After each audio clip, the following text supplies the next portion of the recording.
How's it going, everybody? This is your boy, Mr. E, boss of the Southside Bosses, and this is Reggae Hour, where we love to bring y'all the best in the underground and mainstream reggae artists and music. So y'all make sure y'all tune in, turn up, and zone out.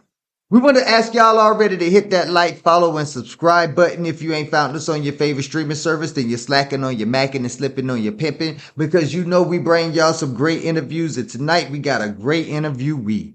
We got Dennis Thomas, aka King Kong, who is an iconic 1980s Jamaican artist such as Tenor Saw and Nitty Gritty. Now, he began his career in 1982 and was noticed very early by producer King Tubby, for whom he recorded many singles such as Step On Dem Corn, AIDS, and Babylon on the label Firehouse. In 1985, when digital music took over the instrumental music, King Kong recorded the famous duo Two Bulls in a One Pen with Anthony Red Rose. At the end, 1985 and 1986, he worked with King Jammy and recorded the hits Legal We Legal, Trouble Again, and Mix Up. At the same time, King Kong recorded for Black Scorpio, Bunny Lee, and Prince Jabbo. In the late 1980s, he moved to the United States and Canada, where he founded the label Conscious Music. In 1989, he recorded the single He Was a Friend in tribute to Tenor Saw. A few years later, he left for London and worked with Mafia and Flutzy, Fashion Records, and Gussie P. He also collaborated with the label Massive B, based in New York. He recorded a dub plate called Mr. Madden in 1990. 2 years later, Bobby Condas decided to release this dubplate single, and the song became a hit on the dancehall scene. A few years later, the Fugees used this title for their biggest hit, Fuji La. Despite all the presence of King Kong in the world of reggae, it was still sporadic. Now, after being released from prison in 1996 and deported to Jamaica, he returned to King Jammy and recorded Seize All Guns and Break Down the Walls. But it was a Massive B who rediscovered his talent and artistic abilities. He recorded Jah Is My Best Friend, Earth Is the Lord, and I Feel a Joy. King Kong then moved to Ethiopia in 2007. King Kong will release in 2012 his 10th album in collaboration with the Netherlands label King Shiloh, entitled Ethiopian Dream. After a few singles like Sweet Rubber Dub and the cover of The Door Peeper, King Kong realized in 2017 an EP called In the Old Capitol, composed of 5 tracks and 5 dub versions, produced by Old Capitol Records. 2018 marks a renewal for this artist, who released an excellent album entitled Repatriation alongside the label Iriites Records. King Kong's discovery includes no less than 12 albums and hundreds of singles in his 35 years of career. This latest opus will surely mark the minds of the fans of the artist. So help me in welcoming King Kong. It's a great blessing having you on Reggae Hour today. Just want to say your career has been expansive. So definitely want to give you your big ups on that. Give you your props on that. You have definitely been putting in the work, and you definitely need your flowers today. So good job on that. And thank you for all the music that you have put out for us. Yeah, man. Give Jah the glory. Yes. Exactly. Now, when you was working with King Tubby, that was a huge opportunity for any young artist. Can you tell us about your experience recording at Firehouse and the impact King Tubby had on your early music? Yeah, it was a great opportunity. Um, it wasn't the first time being in studio or being around studio, but it was the first time getting seeing the adventure of an opportunity, you know. So Toby's was a humble man. He was a very humble and slow speaking, and yeah, man, it was a great people to work with. Him make you feel good to be around, and it make you feel like you can accomplish your dream. Oh yeah, I could just imagine how many young artists was trying to work with King Tubby back then. How was it feeling being one of the ones that he got to pick versus all the ones that had tried and didn't get to make it? Like, how does that make you feel? Well, actually, was there and singing. And you know, when you're there in the studio, so many artists and everybody get to try and sing on a rhythm. And if you're not really favored by the engineer, by the producer, like Tubby himself, and few little song, and then we do one rhythm where Redman did want to go in the music business and come to Tubby's and say, boy, Tubby's more lick some rhythm for me, and I advise some artists. So fortunately, I was one of the artists who was choosing to sing on one of Redman rhythms. So me do a tune, this magic moment, you know, the same do over where Gibbons do. And it when me did it and me check Tubby's, I like Tubby said, boy, only 300 copy of that still, you know. You know, so it was like a total different style of me, like my natural voice. And then one day I was there and this brethren come from England and him have a two-track with a rhythm on it and him just want voice any artist, you know.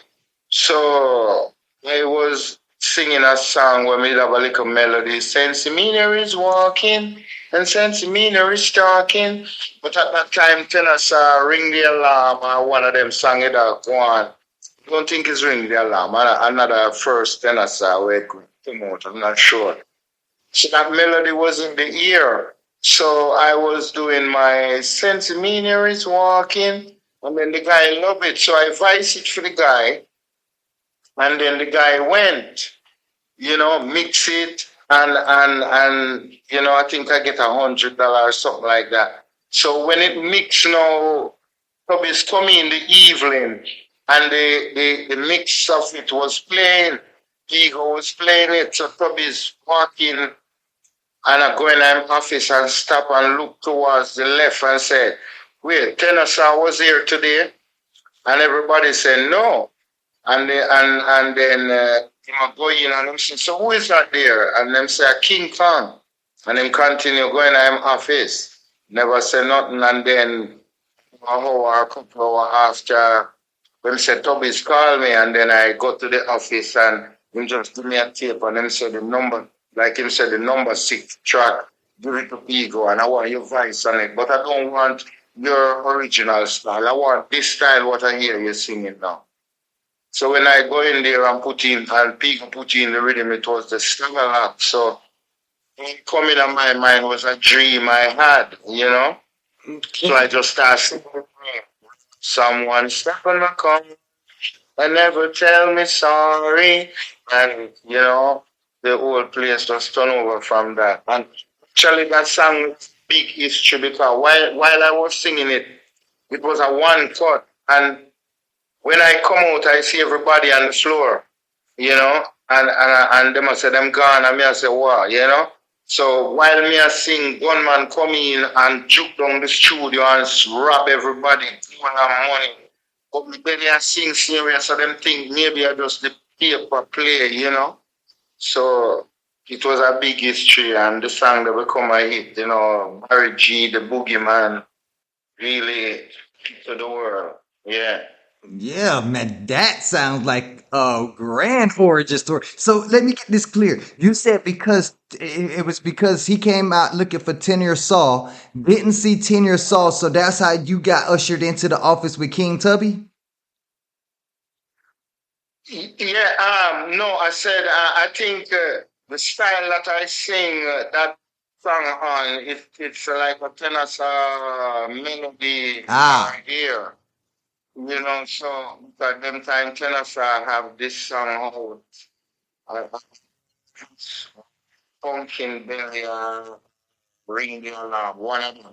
okay, So so okay. I was singing the Sensimina is walking, but the original song them that I used to sing like when Tubby's hear me, you know, wasn't that kind of style. So when him come in the evening and him hear it, you know, he thought it was cancer. So he said, was cancer here today? And everybody said no. So him said, sitting there. Got it. And ping pong. So he was going to my office and draft away my draft and just say, Him want me do on this rhythm, but him don't want my original style. Him want this style when him hear me singing now. You know? Ah, so it's like you came in there with trying to you was paying tribute to Tenor Saw, and because you was paying tribute to Tenor Saw on one of your records by sounding like him, you was able to get your breakthrough. Yeah, yeah. Okay, So it's not that part of the, right. the yeah, process. We just shot them quick and fast. Well, then that sounds like you got some great talent if you was able to sound like Tenor Saw. Well, let's talk a little bit about your early life. Where are you originally from? Well, I was born in Rose Lane. That's in Kingston 13, somewhere in the downtown there. 13 that are 12. Kingston 12, I'm sure, but the Jubilee Hospital just on the back road there, Rose Lane. So, down in the ghetto, when you come out of the gate, you have the water. If you go in downtown, you always see that gutter water running in the gutter. Oh, them kind of street. Right. Uh, And pretty much growing up in pretty much the ghetto, how did that affect how did growing up in the ghetto affect your upbringing and affect how you turned out today as a grown man? well, it depends on parenting. My father beat me for everything.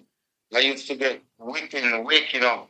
I'm used to piss banging and things when I was. So my father used to come check the bed and from it wet, there's a bucket of cold water, duck me and by me jump up, the whip his on straight in the shower. And them thing there, you get leaking in the shower when the cold water the fire and the wicked is beating them there. So we not saying beating is the answer for nothing, but we used to the rough life. So if you if you get punishment for certain things, you learn to prevent punishment. So I think they get to make you more aware, or certain life make you more aware and make you more, and so it shaped me out good still because, me don't know about the other one. So, but real way of looking at it, ghetto is not place. Ghetto is the mind of people. Ghetto is a mindset. So if you have a place where full of bad things and you clear out all them people, there's some different set of people come living there we don't have the mindset. Call it ghetto again. Is it? So fine, Right. but the place get yeah.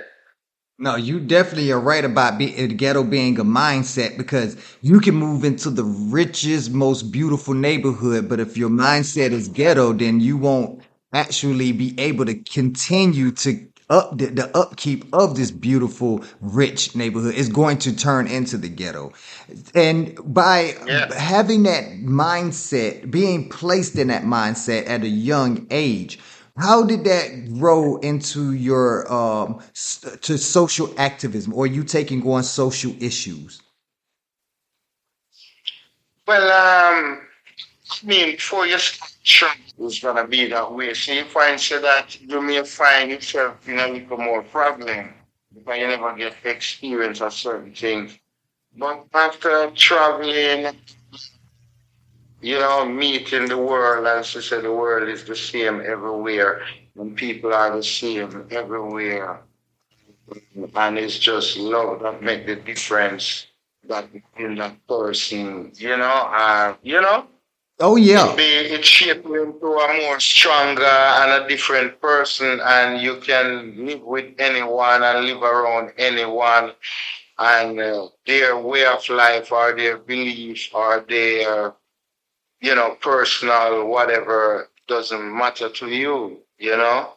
So until I think counseling is the problem, what the world is like thing, counseling. In my time, you used to have counseling. In every community, there is a youth center, and there is always, but nowadays, it's a fast lane now. So, it's a difference. Yeah. Right. No, I understand that completely. And the reason why I was asking is because I was listening to your song, Step on Dem Corn. And I noticed that it pretty much tackled the social issues in it. What inspired you to write such conscious lyrics so early on in your career? Oh my God. Say it's an inbound concept, my brother. I mean, the first song I write was What a Tribulation upon the third and fourth generation. And them time me about 13. So I think I'm an old soul, and I didn't really know these things yet until maybe more in my life recently. Me have a brother who do genealogy, and I'm connected to some very deep old soul where do some great things in her. So that made me even more humble and aware and all them things. So I think that's where it coming from, It's an ancient thing. Yes, I love that. We all carry on stripes of our ancestry. We're born with that. I think they even came out with a science called Dianetics that talks about inheriting from birth the trauma and the turmoil that your parents, your grandparents, or your great grandparents, and so on and so forth had to endure. Yeah. So it's Yeah. like that makes perfect sense how you're at 13 years old, not only witnessing the travesties that's happening in your everyday life, but you also can articulate it in such an artful form. Like that has to be such like that right there says a lot about you. What do you think that besides being an old soul, like because a lot of people don't understand what they mean by what you mean by old soul. How would you explain that being an old soul through the way of carrying lyrics at an early age that articulate some tragic experiences? Well, maybe maybe it's reincarnation, because they have this thing they say deja vu, and everybody experience it, been somewhere for the first time. You never been there, but what's happening, you something telling you you've been here already. You know the next word the person I gonna say. Some people get it clear like that conversation and it make you shiver. You're wondering what they put in the drink, if you're smoke. You wonder if it's the herb, if it's good or something in it. Like you're getting awareness that you never have before. So sometimes it's like that too. So only reincarnation we couldn't really explain it in a natural way so somebody could understand, because you have a scientific level that would say that, or maybe this from the spiritual part. You have a number. Everybody have a number. So say when you come, you're supposed to live for 5 years, and because of unfortunate negromancy or whatever thing, you were moved before the 5 years, and you did live 2 years. You automatically come forward within the next day, 24 hours to 25 years, something like that, them say, for you to forward, you can forward again, or Wow. 75 years, Yes. Yes. to finish that 2 year where you did start time, because whatever reason, that 2 year boom, bam, boom. So sometimes you have a baby born, and as the baby born, she or he live 3 days and just passed, and the parents them, and then but that time he come, and one time, but for some other reason, 3 days was shifting out of the number, and it was forward, come 3 days, so. Right. Right. No, that makes a lot of sense. If you study some ancient texts when Jesus was missing, you can study all these things with the Indian temple and all these about reincarnation and Egypt and all these places. So these things are just natural things, but because we don't get counseling and we don't get people talk about these things, so people lose them way and them direction. And when them get certain awareness, you talk to somebody about it and them don't know about it, them say you're mad. Them want authority should be people who have the experience, being with the people, working with the people, know the pain of the people, so the people can relate to the people. But you bring somebody who have no, and put them over. It's an interview with the pan in the hands, on the radio. Last year. Yeah, me G. Yes, sir. Yeah, man. Yes, man, you just broke down a whole new science. I'm definitely gonna have to do more research here, but I loved it. Because you're right. It seems like everywhere you go in this world, everybody has some of the same experiences that makes them wonder, have I been here before? Have I done this? Was I in this exact room before?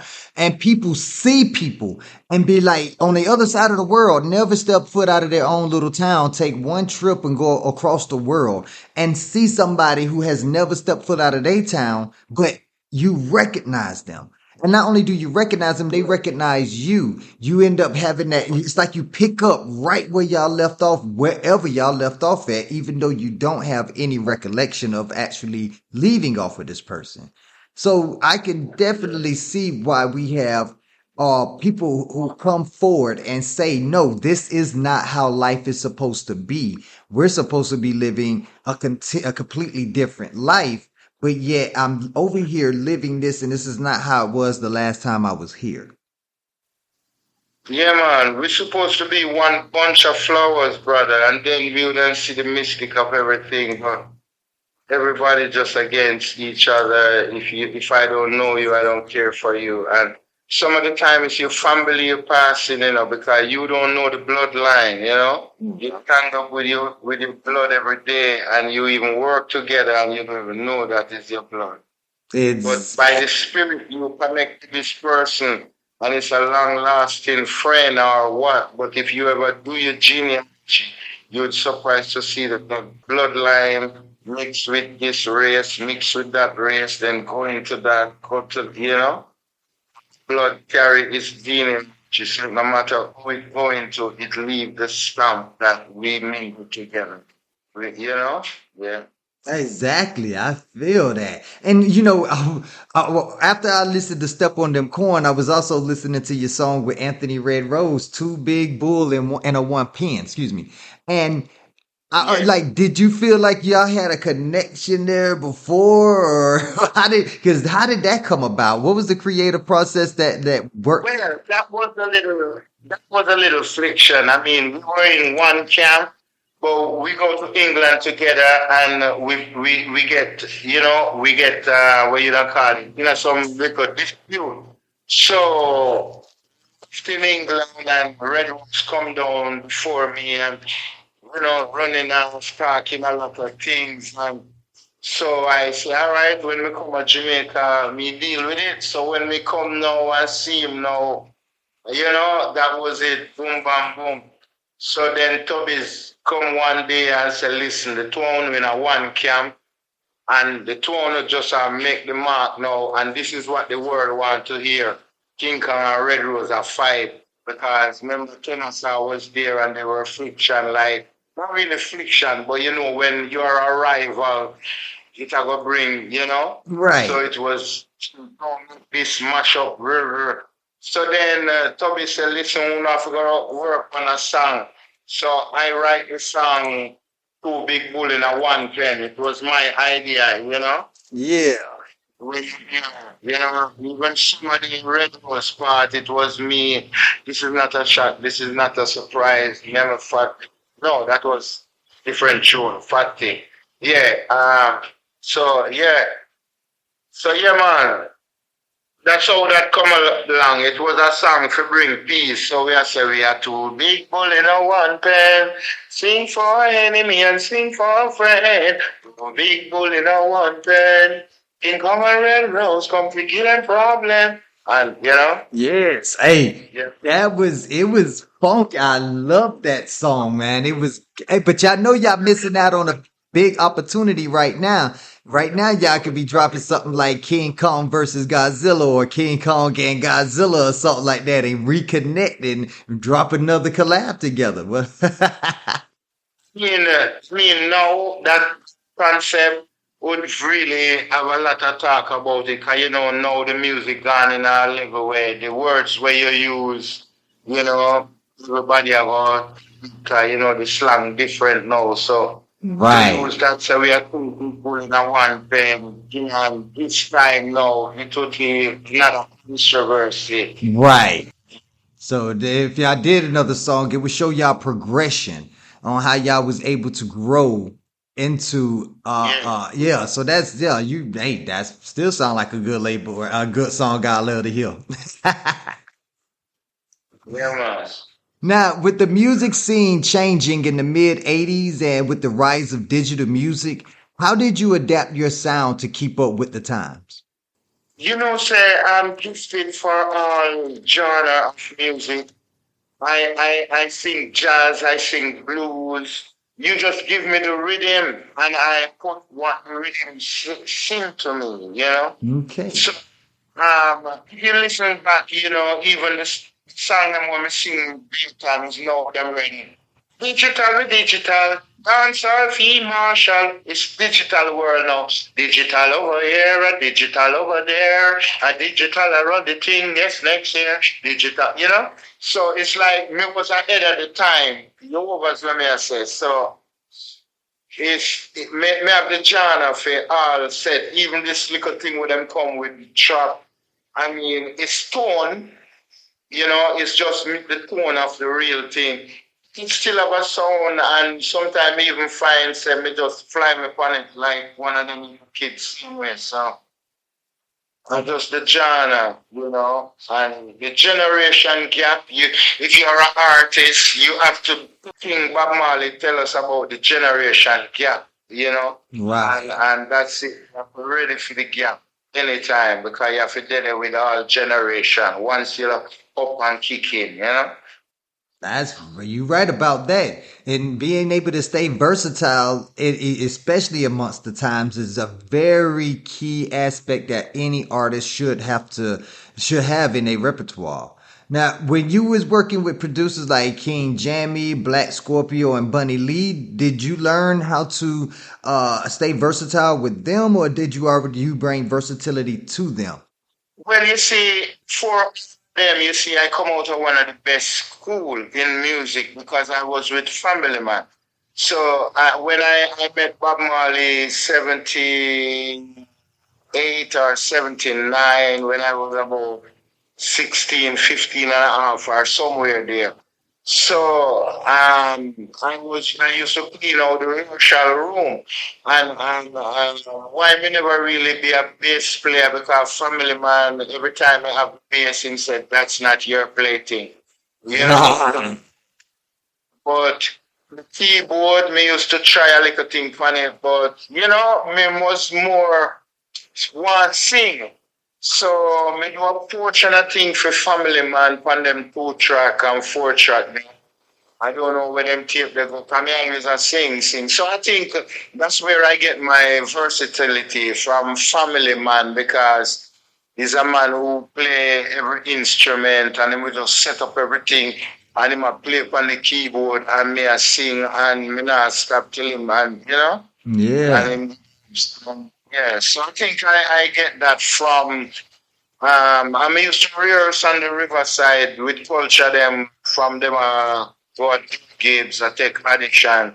So I think me have these experience with me. So when we meet up with Tubby's, me already have, this a little skill. Right. And then from Striker Lee, it's just to be more witty. Like Striker Lee said, the first cut is the deepest.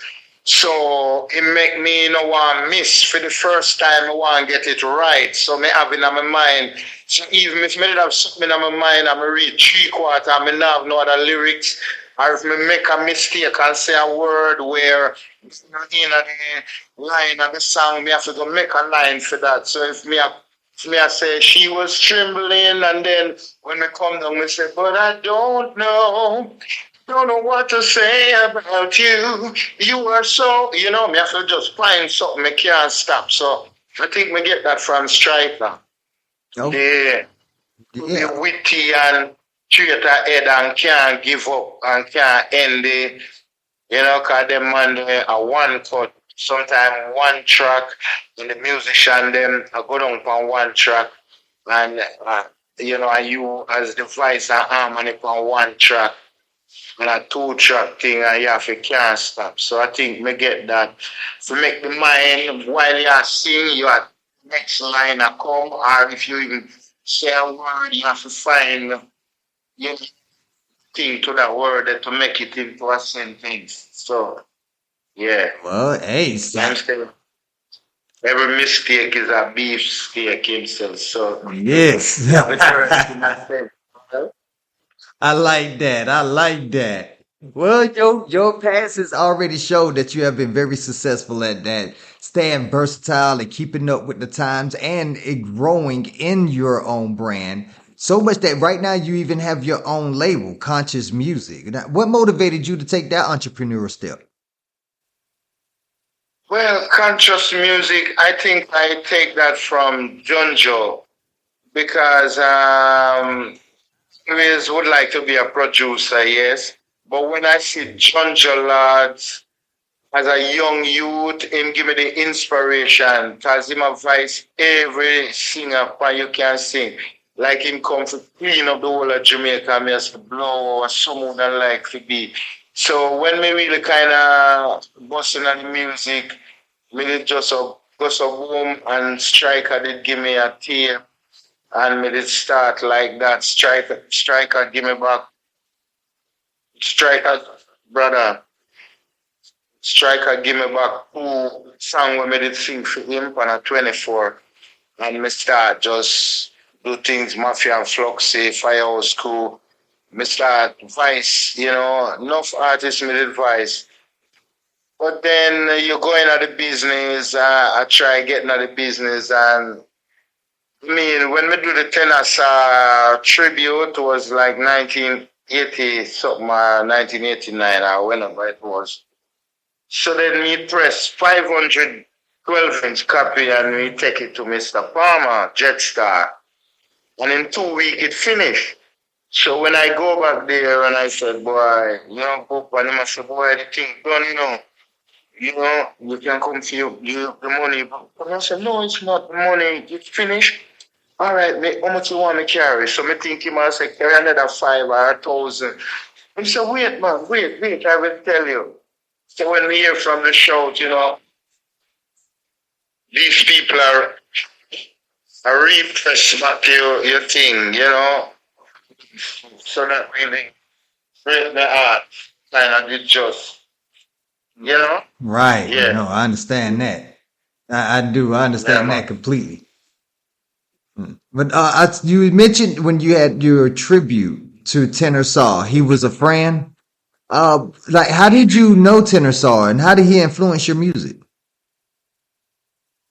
Well, I want to tell you how me and Tenor Saw become really close when we went to New York. We were like same producer, and Sam system named Terrorist.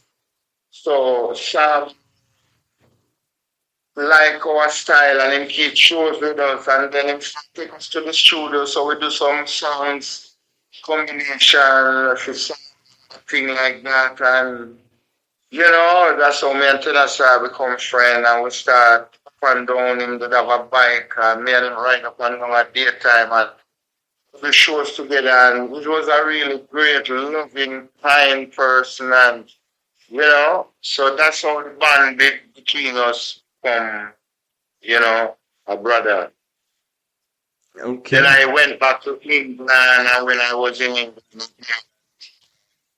some things go on and nitty gritty and then whatever and some man killing and them things. It was sad. So that made me do a tribute.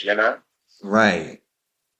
Yeah, because he did pass away at a very young age, and we always speculate what if they would have been able to blossom So, but But all for them to my own fish because the two of us would be on the show, right?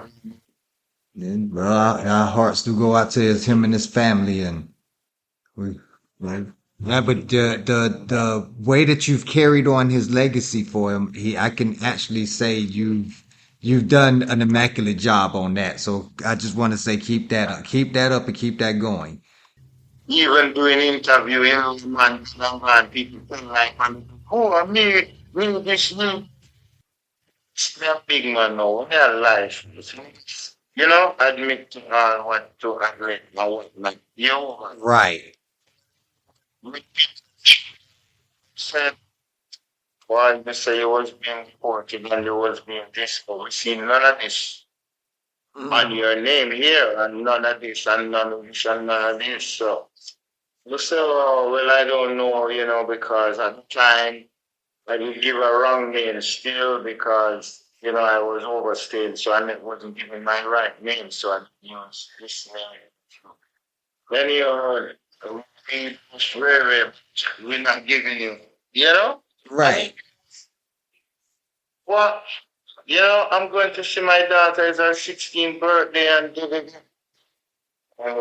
you're too, she wants her, so I'm saying, what the sense of, what I'm calling, I don't know.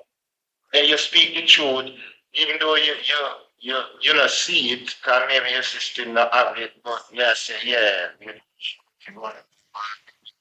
I really never did being deported, because me take that one, like when you're being convicted and then you have to come home and then say, well, you have a choice if you want to leave earlier, you can take this and leave earlier for your own, or if you want to leave, Oh yeah. So, like me, myself, so me really being cool, but truly being honest, they don't turn me down. So, sometime in life, being the truth, and say the truth, but always bring back a reaction. But it's better to be truthful, so your heart can rest peaceful and clean. Yeah. Right. Exactly. Because you do not want them lies, they eat you up at night. They do. They really do. When them climb up on your skin, Yep. That's man. Now, when it comes to the story of Call Mr. Madden and becoming a hit years later and inspiring the Fugees, like that's an amazing feat. How did you feel about them using your song and their inspiration? it's a nice feeling to know that your inspiration could inspire them.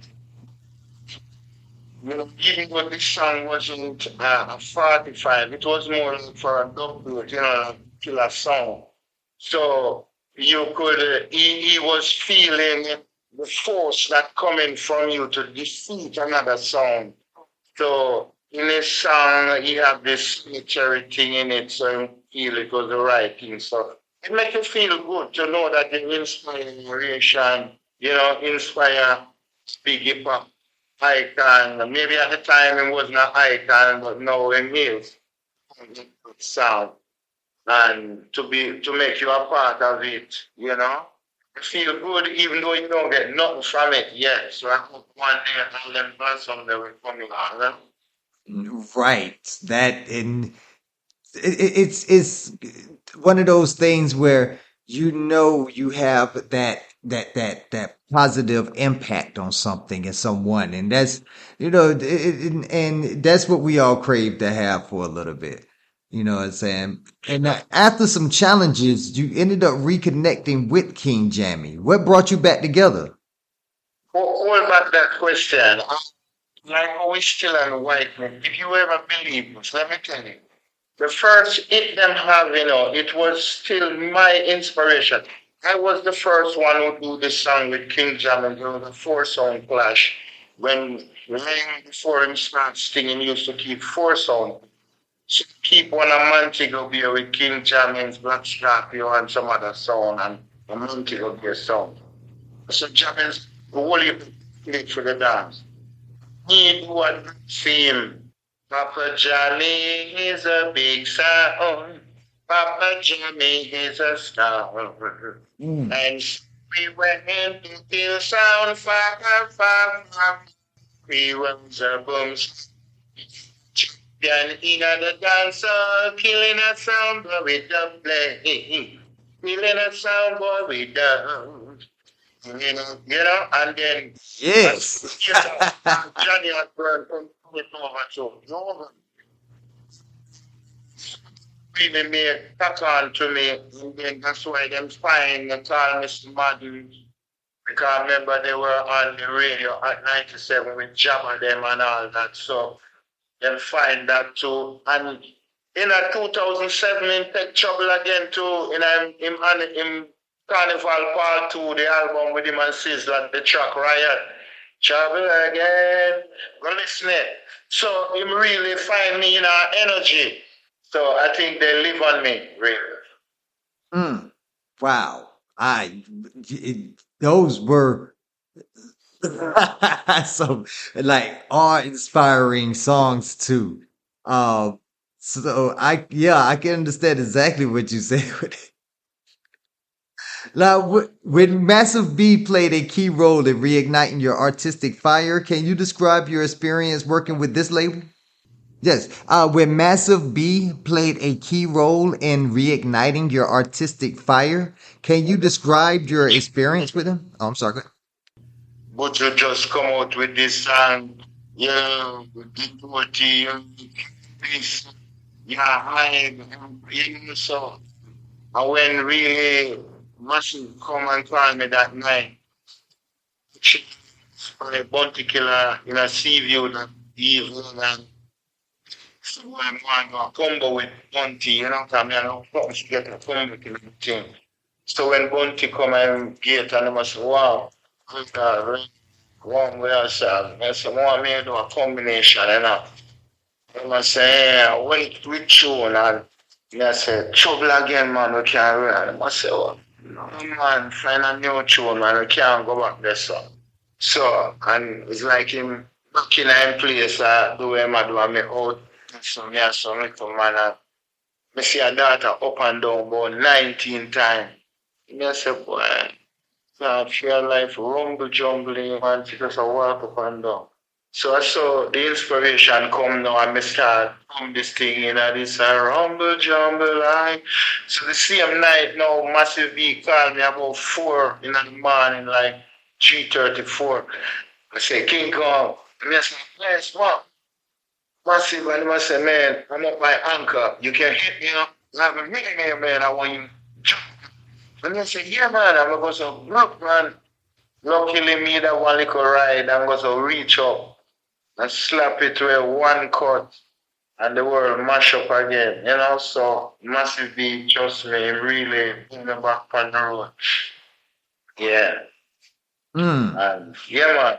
Great. Wow.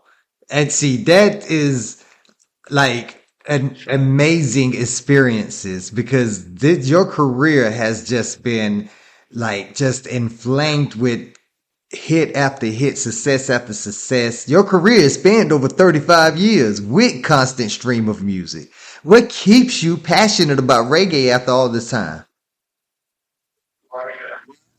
What?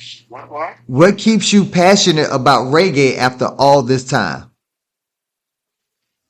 Well, reggae is the people music, reggae is the only music that relates to your feelings or to your situation and don't left you sad when you finish. I mean, all music do that, relates to you, but they leave you same way, some of them, because the soul music make you feel you experience everything and it give you, but when it finish, it leave you sad because it's still down. But reggae music, it relate to you.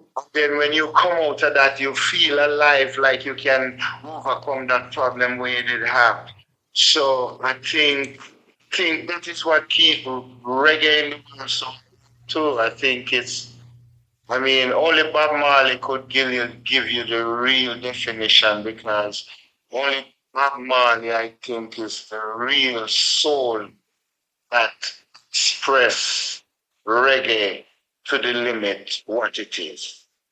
Wow. So, well, I could just tell you from how I feel to the level that I think, yeah, it's the only thing that soothe you and give you the strength to go on in music. I think the other music, they soothe you, but you come out of them, the stress is right there back in front of you. But reggae show you a way, like, I think maybe through it being downrated by society to the lowest, and then it find itself to the highest, then make you have to look deeper in it, and then you find the within what I am saying, you find in it. But when you are in it as a player, or how many people play it, and there's not really a fit, or some people sing it and them not really a fit either, because you can jump on something just for the money. But reggae is love, is peace.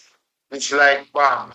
Bob used to sing and come home and give away the money when you look on people line up. Just, what I'm saying, back empty now, and everybody say, madman. I mean, maybe him wife them time crazy, think, just do it, I hear Right. you. Yeah. So I think reggae is like that. It's showing you that there's no border between us. We are one. We are same flower. Maybe different colors, but we are the same flowers. I think it's yeah. And Just that's to describe.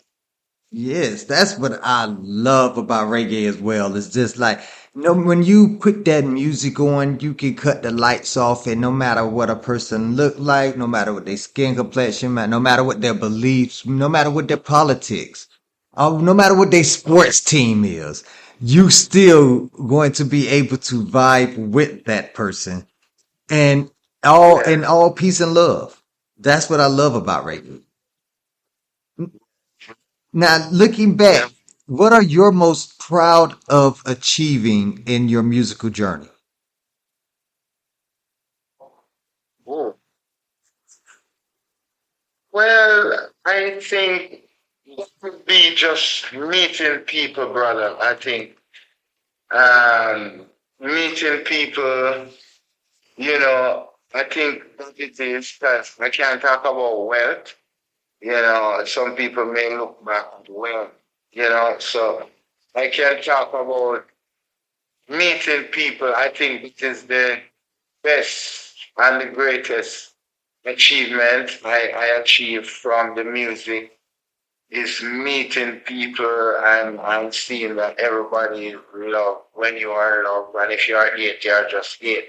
So, one time when you grow, you may think, one them say white man, every white man rich, and that's what you think, And no white man no poor, and none of them no suffer, and none of them no beg bread, and I just you alone, you know what I mean? And then when you have the experience of meeting people, many times some guys say, you're mad, come on, leave me check with this guy. And he must say, no man, remember we are going to say you have a freeze, better you give him the money and then buy something or you really feel. I mean, I meet a couple one time, they make me cry because, they say they both want me to drink from their glass, because I'm their favorite artist. Then Wow. when I when I look back home, my friend wouldn't drink from the same glass, or maybe I wouldn't Yeah. drink from Oh, yeah. well, touch me.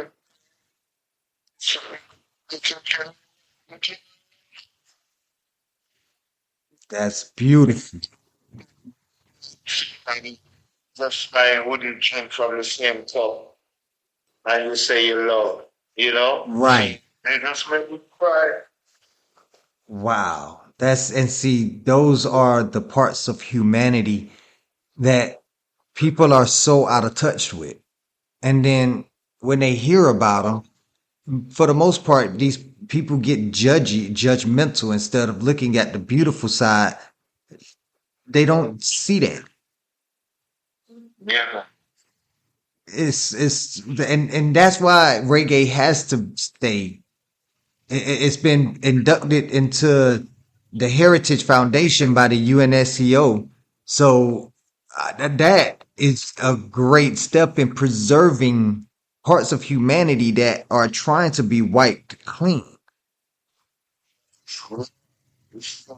We have nothing to make up and mess up because any individual is an individual, everything a personal thing, but music is what it is, you know? Right. And that's why it will always stay a beautiful thing. Yeah. Now, Yeah. so we're coming to the end of the interview, and we just want to say, is there anybody that you want to give a shout out to out there, or any up and coming events that you want to tell us about? Any shows, any new music? Well, doing some work, um, should be doing 3 minutes, and I think Matthew coming up, Fiona, and we're doing some singles, same way, with something out. I see some other label, Parish Record, may do something with Parish, so we may have a great album coming out soon. We're still there, and just getting people that put money, thing, one and thing, and so we're keeping it active, and we just want to big up the music world, keep it positive, and everybody to try plan something at home, every evening, big tree or a mango tree, because the time coming soon where, nothing will matter more than food and shelter.